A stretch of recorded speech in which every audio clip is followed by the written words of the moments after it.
Talk of a possible subway for Adelaide this week reignited discussion about what really lies underneath the city's concrete and bitumen.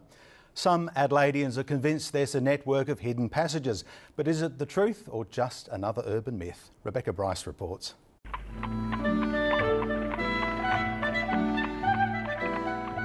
From decades gone by to the present, it's a theory which has persisted, that beneath the city's streets lies a subterranean maze of tunnels which once linked key sites, such as this one.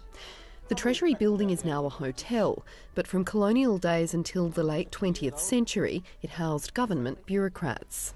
What was this tunnel used for? Well, we think the middle strips in the ground indicate where there used to be rail lines so that they could wheel trolleys of documents around, because a lot of documents were stored in this part of the building. In a corner, a crumbling furnace stands testament to a printing technique developed in the mid-19th century, which dramatically cut the time it took to make maps.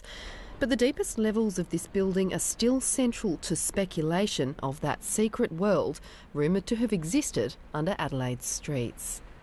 We believe there was a tunnel just heading underneath King William Street across to the post office, which is immediately opposite, so that mail could be taken across or brought back. But also a tunnel heading under Victoria Square to the government office building, now known as the Torrens building, and that allowed various government documents to be taken back and forth, and also, of course, for public servants to move between the two buildings without having to go out onto the street and wet their shoes. Historian PATRICIA SUMERLING says such passages are a myth. We have plenty of wonderful cellars in the city of Adelaide, and perhaps I'd have to struggle to think of a tunnel. She says the only thing that comes close is a small underpass built under King William Road near Government House in 1854. According to news articles, it was rediscovered in the 1970s, but cost thwarted plans to reopen it as a walkway. Whether you call that a bridge or an underpass, or if you want to be really, shall we say, daring, call it a tunnel, you can do so. And since that time, King William Road was much extended in width in the 1920s. Of course, there are many small tunnels for services and gas and water and that kind of thing. But I think it just becomes a bit of a romantic idea that there are secret ways of getting around Adelaide without going out onto the street.